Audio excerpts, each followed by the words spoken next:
Well, the Oscars are coming up, the most prestigious film award show in history.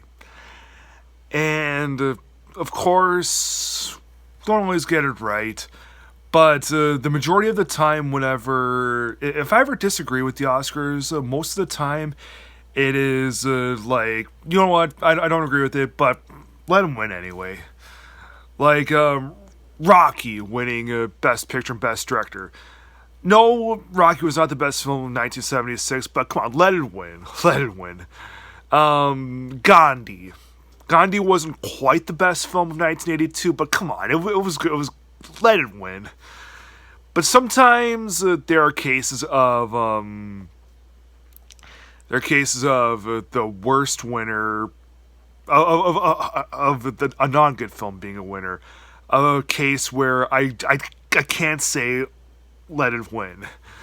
So yeah, right now I'm going to talk about the worst films to win Best Picture at the Oscar, because the competition was either that much better or the film was simply that bad, and there's no way that it should have won. Even if it was any other year, there's no way that particular film should have won. So here we go.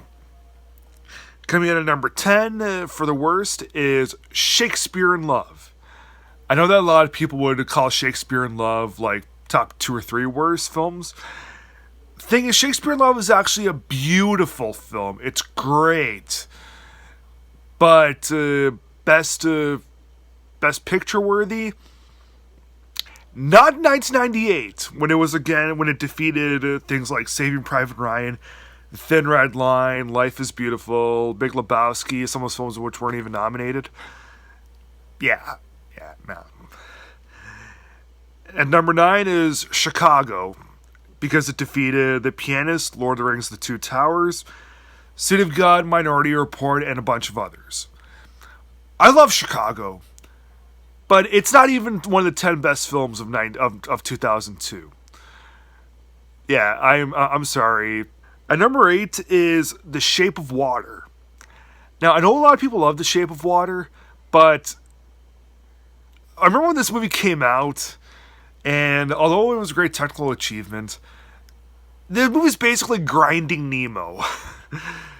It was such a silly premise, and yeah, I'm sorry, this movie, it's good, but come on, Lady Bird, The Post, War for the Planet of the Apes, it's not as good as those. Yep, an okay film that I don't think it should have won the Oscar in any other year. Even then, I don't think it should have won. Number 7 is Around the World in 80 Days, that defeated The Ten Commandments, The King and I, The Searchers, and The Killing. Around the World in 80 Days, not a bad film, but it's so not worthy of the best of any major Oscar. At number 6, The Sting, defeating The Exorcist, Paper Moon, Cries and Whispers, Lost Tango in Paris, Enter the Dragon, The Emigrants in the New Land, Serpico. You get my drift. Yeah, I can never get into the Paul Newman and Robert Redford films. Well, I mean, I like some of their films individually, but yeah, they're not really. The Sting is one film that I can never get into it. You know, if you love The Sting, go ahead and say so in the comments below. And number 5 is Chariots of Fire, defeating Raiders of the Lost Ark, Blowout, Reds, Ragtime, Prince of the City, Pachotti, My Dinner with Andre, Atlantic City. You get my drift.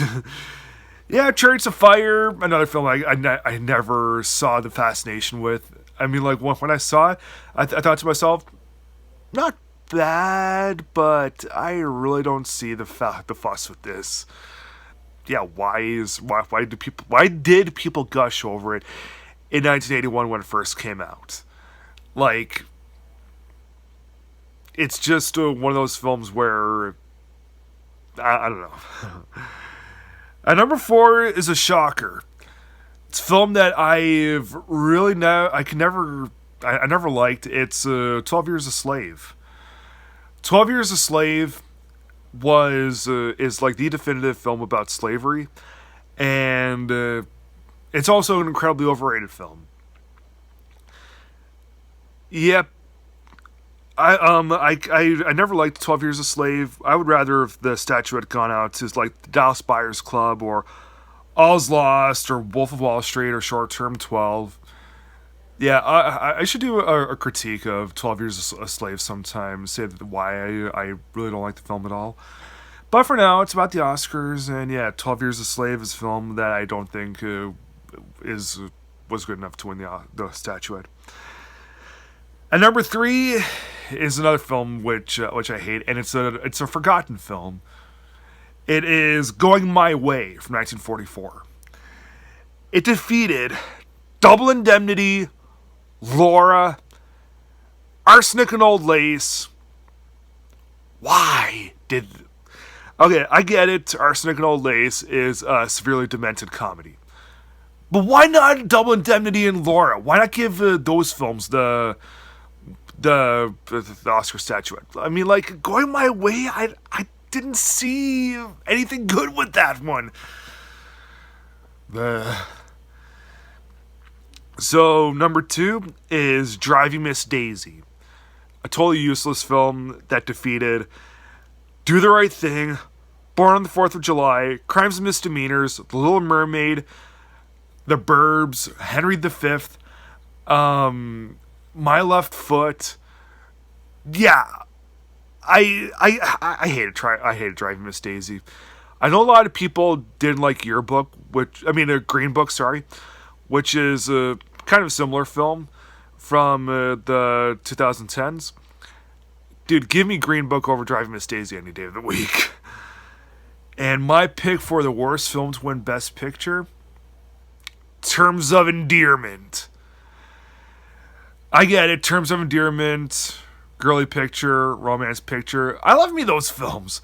As long as the movie is good, it shouldn't matter the genre. It shouldn't matter who's in it. But everyone in Terms of Endearment, they're all dumb and despicable and dull, and there's nothing good with the Terms of Endearment at all, I found.